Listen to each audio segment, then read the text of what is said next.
Dobrodošli na današnji novinarski konferenci, na kateri vam bomo predstavili vlogo Ministrstva za zdravje pri obvladovanju epidemije COVID-19. Kot smo vam že predstavili, bo vodenje epidemije slonelo na priporočilih stroke, tudi zato sta danes z nama predstavnika NIJZ. Sicer pa je bila včeraj ustanovljena nacionalna skupina za koordinacijo sprejemov in posteljnih kapacitet za COVID bolnike v zdravstvenem sistemu.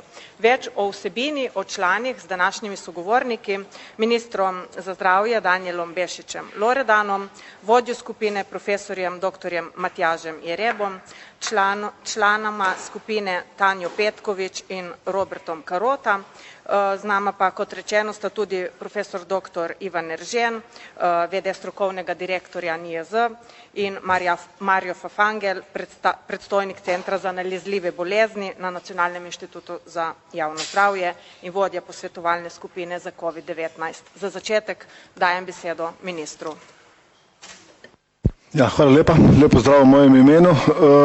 Še enkrat, epidemijo bo obvladovala stroka, zato je na moji desni in na moji levi so strokovnjaki.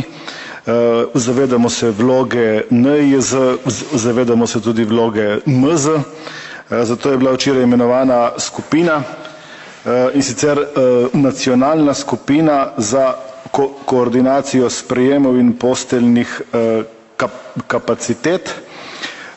V njej je vodja dr. Jereb na moji levi strani, potem za primarno raven je Renata Raja Pakse, Tanja Petkovič bo pokrivala DSO-je in ostale centre, Gregor Prosen urgentne centre, Polona Gams je predstavnica mladih zdravnikov, Tadeja Kotar in Matjaž Vogrin bosta pokrivala ABO postelje, Alenka Stardin Košir in intenzivne postelje. Imamo seveda še Roberta Karoto, ki bo zaposleno na MZ, to je Biserko Simšič, celotno zadevo organizacijsko vodil. Robert Karota ima enako vlogo, kot jo je imel do sedaj, v malo zmanjšani funkciji, da ga malo prišparamo, da ne bo toliko obremenjen, kot je bil skozi. Je pa v skupini tudi predstavnica zdravstvene nege, in sicer Janja Perme Hajdinjak. Gre za skupino strokovnjakov, ki bodo pokrili seveda vsa področja zdravstvenega sistema. Sestajali se bodo tedensko, prvo navodilo za vse v zdravstvenem sistemu pride jutri. Gre za to, da bodo dana jasna navodila, kako se COVID pacijenti obravnavajo, COVID pozitivni pacijenti, COVID simptomatski pacijenti. Gre za jasno razmejitev med skupino, ki je na NIJZ in ki jo vodi dr. Fafangel, in o kateri smo na široko se pogovorili prejšnji teden, in na to ne bi zdaj še enkrat tega ponavljal. Na naši strani, na strani MZ, je, da zagotovimo seveda ustrezne kapacitete strani zdravstvenega sistema, da pomirimo ljudi, da ne delamo več nekih izrednih razmer, ampak je naš namen ta, da COVID umestimo v obstoječi zdravstveni sistem, da ljudem sporočimo, da smo pripravljeni tudi na najbolj črn scenarij, vkolikor bi se kasneje pojavil. V tem trenutku so stvari jasne, so pod nadzorom, zato je tudi skupina bila imenovana, in še enkrat, epidemijo bo vodila stroka, tako na strani NIJZ kot na strani MZ. Naša naloga pa je, da to skomuniciramo, in naša naloga tako vlade kot se pravi Ministrstva za zdravje je, da zagotovimo enakopravno, enakovredno obravnavo pacijentov v sistemu, ne glede na to, ali je COVID ali ni COVID, skratka za vse pacijente povsem enako. Skratka, ni izrednih razmer, ni izrednega stanja, ni posebnega poudarka na COVID, ampak je stanje, ki ga imamo pod nadzorom, in tako bomo tudi v nadaljevanju Iz tedna v teden se bodo sestajale skupine, danes sta se obe skupini, oba predstavnika, vse smo se zmenili na strokovni ravni in to je edina prava pot, ki jo bomo na MZ zagovarjali. Danes je tema taka, o drugih temah ne bi danes, bi pa predal zdaj seveda sogovornikom, tako na desni kot na levi strani, ker je prav, da oni govorijo, mi smo tisti, ki jim pa v bistvu dajemo tako možnost, priložnost, kot tudi orodja, da so seveda slišani. Hvala lepa. Hvala, minister. Besedo predajam profesorju doktorju Matjažu Jerebu. Hvala lepa za besedo. Spoštovane, spoštovani, lepo pozdravljeni. Kot je bilo povedano, včeraj je bila imenovana in potrjena skupina, katere naloga je in bo koordinacija vodenja obravnave covidnih bolnikov v bolnišnici, široko zastavljena skupina, gre za predstavnike zdravstva izven bolnišnic, kot seveda za strokovnjake, ki delujemo znotraj bolnišnic, tako na navadnih oddelkih kot na oddelkih za intenzivno zdravljenje. Vemo, da se struktura bolnikov, ki so okuženi s SARS-CoV-2 virusom, tekom epidemije spreminja.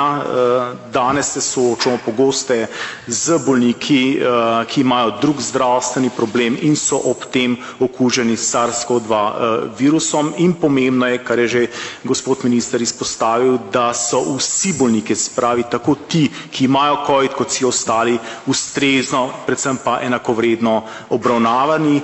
Z koordinacijo dela v bolnišnicah, z odpiranjem dodatnih kapacitet namenjenih COVID bolnikov bomo nekako usklajevali vse te potrebe. Jaz sem prepričan, da bomo v tem uspešni.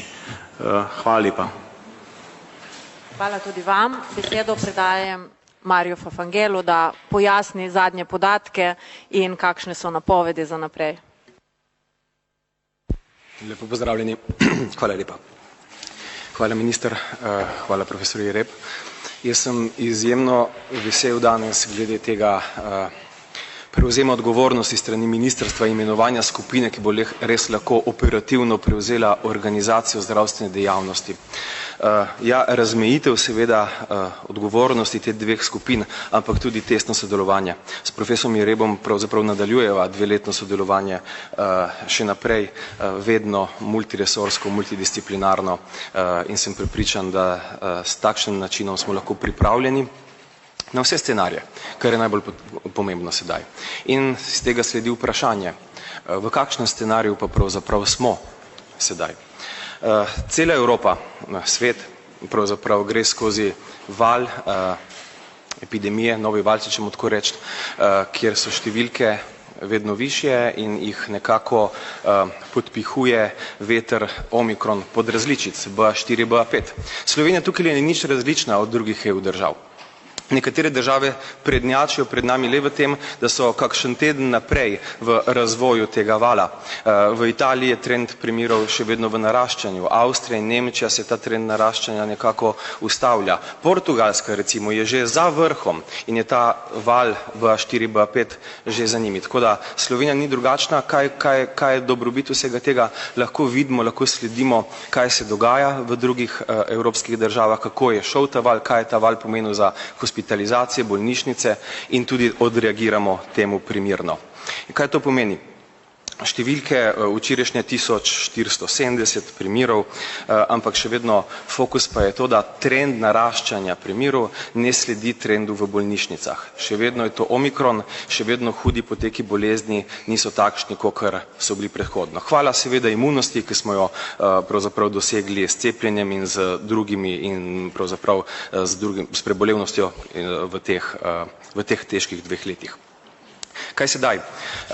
Sedaj strategija ostaja tista, da skušamo preprečevati hude poteke bolezni in seveda narediti vse, kar lahko za omejiti tudi število primerov, da bo ta val vseeno čim krajši in s čim manj posledic. Kako to dosegamo? Ja, tukaj je na vse nas, tukaj je tudi solidarnost pride v poštev.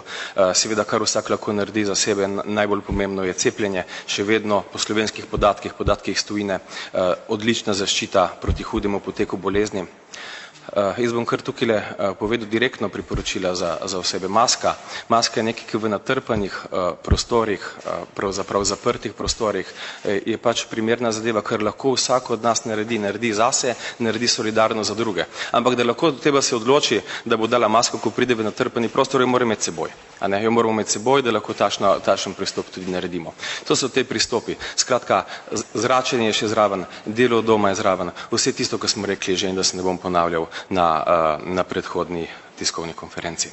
Pravzaprav s takšnim pristopom gremo še naprej, kar lahko pričakujemo v naslednjih 4 tednih verjetno še vedno porast številk, ampak porast števila okuženih, še vedno pa tale razmejitev glede hudega poteka bolezni. Spremljamo stanje, scenarij ostaja nespremenjen in z današnjo skupino se še bolj pripravljamo na vse druge možne zadeve, ki se lahko zgodijo, nekatere predvidljive, nekatere pa ne. Hvala lepa.